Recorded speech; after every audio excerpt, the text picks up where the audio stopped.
read the question again because my camera went off. Just read the question again. Is it on? Yes. Okay. So I understand how to structure a script. Yeah, I did this in level 1, and we did a mashup of Little Red Riding Hood and Alice in Wonderland, and we had to make up our own piece and script and everything, the beginning, middle and end. Where does the story go? How does it connect and everything? And we started off like with a letter saying that my grandmother's dead and how it would connect, and how like, you know, my lost long sister and everything, and how it all connected. So we had to make up our letter ourselves, and it's hard at first, but then when we got what we wanted to say in the letter, then we knew what we wanted to say. So I have structured a script before, and I do know how it works.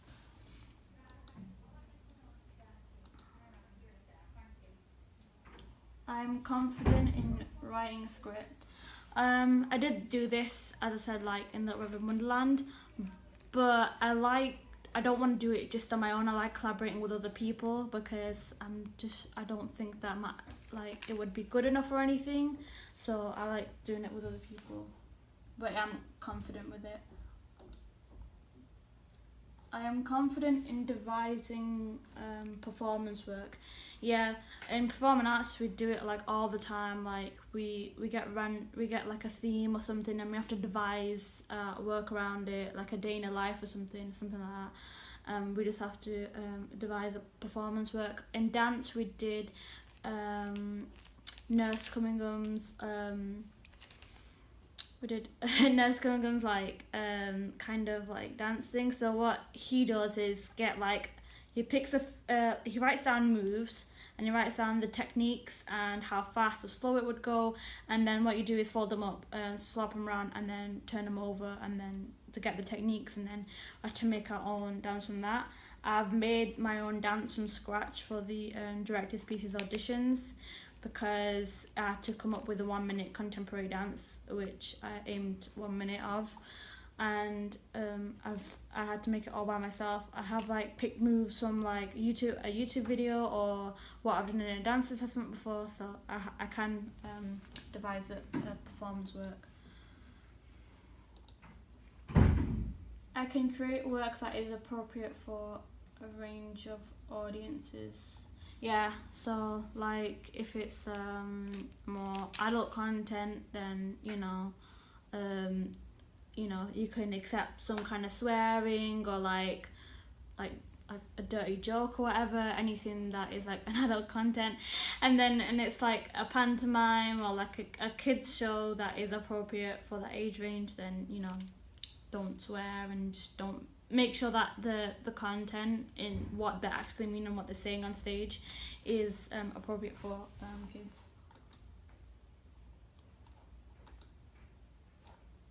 I can effectively warm up my vocal cords.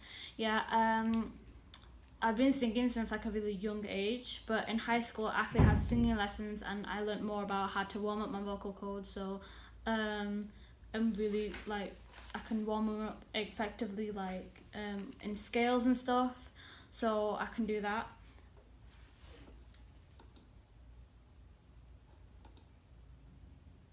I'm confident in singing a solo. Well, singing is like my strongest zone, but I'm getting more confident in singing a solo. I have done it before, and like in front of like 20 people or something like that, but for Hartwood Fringe. But then I still I don't feel that confident singing as a solo. It just takes me like time to just settle down and just realise that I'm singing because I like to do it, and depending what I'm singing and whatever. So I can do it, it just takes a bit of motivation to do it. I'm confident singing with an ensemble. Yeah, I can sing in a group. I've done it before, and last year when we did in our classes level 1, we did what's it called, Godspell. We did a song from the musical there, and then we split it in parts, and I'm really confident in singing in an ensemble because other people are singing with you, so you get to harmonise voices with them, so I'm alright with that.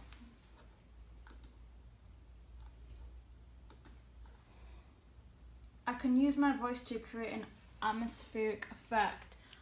Well, I can do like weird noises with my voice, but like I can make an atmospheric effect. Like I can like make my voice really slow and quiet and scary, and I screamed a murder in the library room before, and it just on time as well. So I made sure it was like when he's died on the floor, then I just screamed. So it didn't make it all scary and everything. Or when you're singing like, I don't know, Ring of Roses or something like that, like old nursery rhymes, they're really like easy to sing, and then you can make it all scary, or just like weird noises. But I've not really tested that out yet.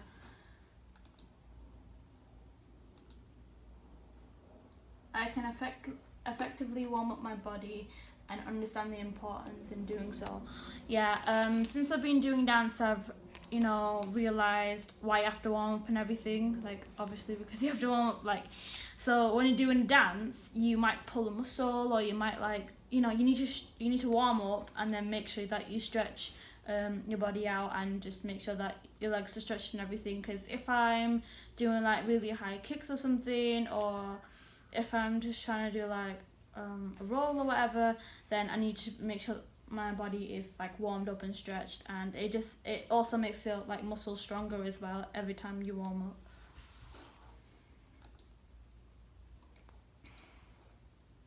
I'm confident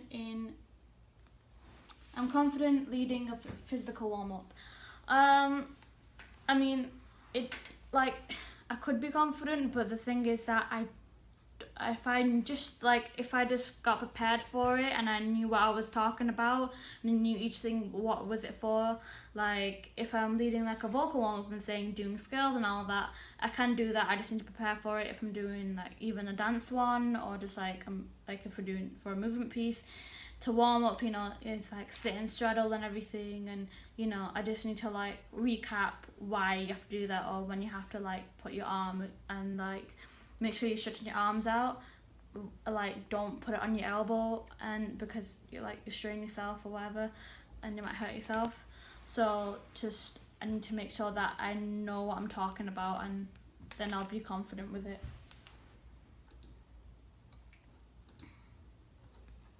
I can follow choreography instructions correctly. Yeah, sometimes I can get it wrong. Like last year for my dance assessment, we had to do this move called Mermaid, and we had to I was sitting like in the right position, but I was just sitting in the opposite direction.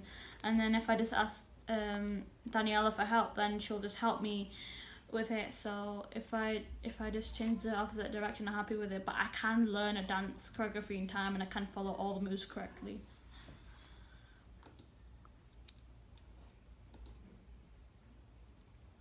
I am confident in doing a dancing solo. If I just knew more about dance, I would be. I would say that I'm confident, but at the same time I'm not. Like, I have done it for my auditions for director's piece. I had to make my own dance up, and I had to show it to the rest of the level 1 class and to give me feedback about it. So I had to keep doing it again and again anyway. But it just if I just had more dance skills or something, or just if I learn my choreography in time, then I'll be confident in doing a dance solo. If I know what I'm doing, then I'm confident with it. I'm confident in dancing as a group. Yes, I'm confident as dancing in a group because for the dance assessment we were split in groups, and I had to work with 4 other people in my level. So it's I am confident with it. What I should have done is just focused on myself, because if you're looking at someone else and they can get stuck and then you might mess it up. So I'm confident dancing in a group. I can I can make up a dance. I can make up a dance. Yeah, I can. I can make up a dance. I've done it before. I had to do I do it with Michael. One of the dances, just a quick dance piece, and then I worked with Chloe, and then and I don't remember who, but I worked with Chloe, and I had to do a little dance with her and everything, and we did we had to make up a dance ourselves and everything, and I've made up the dance myself for the dance assessment. that I've said before, like I had to start from scratch and everything, and just looking at like the type of music and what if I wanted to tell a story with my dance, yeah, I can make up my own dance. I can plan lighting for a performance.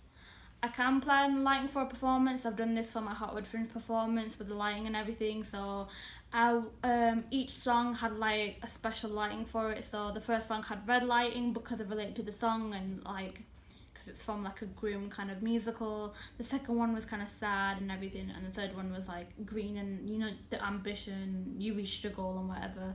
So like that's how I plan my lighting. But if I'm working on the, I don't know what even call it, the technical kind of boxing with all the buttons inside it, I don't know how to use that, but if I learn how to use it then I can plan it off that, but I can plan lighting on the colours and the mood and everything. I can plan sound for a performance, yeah. I can like easily tell what kind of music fits into the performance, what kind of sound effects fits into the performance, like a creaking door or anything like that.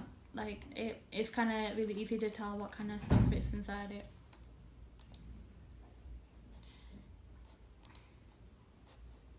I can identify risks involved with putting on a performance. Yeah, like a lot in high school and music, I had to like do risk assessment sheets, and we do it in college as well. So like make sure that if we've got any like lots of wires on stage or something, make sure they're taped down or whatever, or just put away. No drinks, because like they could like, you know, the amp could explode or whatever, and just something like that. I don't know what could happen. It can be really dangerous though. And if you spill any like water on stage, you can slip even props and you can trip and everything, so there's like a lot of dangers as well. So I can identify risks in putting in a performance. I can fill out a risk assessment correctly. Yeah, I've done this before in high school and I've done it all the way through like college, so I can like make like good points and stuff, like I've just said about the water spilling and you can fall and everything.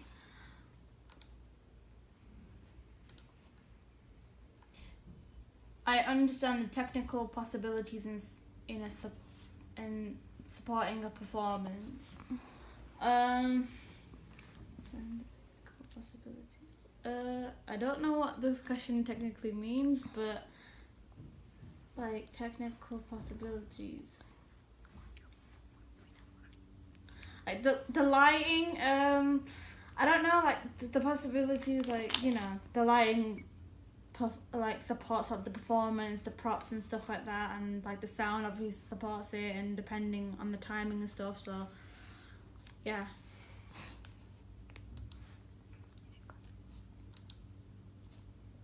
I can design a stage makeup look. I have done like obviously I've just done like my own makeup, like usually and all that on an event or something. I have done like other people's makeup for like a certain thing in drama, like you had to be like a witch or something, and I think it's for Macbeth or whatever, but you had to like make them look old and everything, so add even more contour and like highlight where the light would hit you naturally. And like if you're creating a more older look, you're gonna need like wrinkles and stuff. If you're creating a more younger look, it's gonna have to be like just like not even that much makeup, depending on how old the person looks themselves. And just make sure that, you know, it's that type of character, and if they would look sophisticated, if they would look like if they've been like out in the war and they're really dirty, then, you know, you put like, I don't know, like mud and ash on their face or whatever, like with the makeup and with the darker kind of foundation colour. So I can design a stage makeup look. I can prepare a face for the application of the stage makeup. Like I'm not in like really confident with it, but I can like prepare an application of a stage makeup look. Like depending what it is, I'll just need to like learn more about it, because I've not really done anything on it other than just drama in high school, and I did like a bit of it. I can confidently apply and remove stage makeup following a brief. If I'm following a brief, yeah, because I like, just like generally, you know, I apply my own makeup like for the pantomime when I was a ballroom dancer, make sure that I look like a person who's going to a ball with the eyeliner or lipstick or whatever, and just make sure that, you know, some people had glitter on their faces, and to remove that, you can use like a toner or a makeup remover or wipes or anything like that. So I have done it before, but following a brief, depending what it says, I just have to just go and get it and follow I can follow a brief doing that. I've done my skills audit.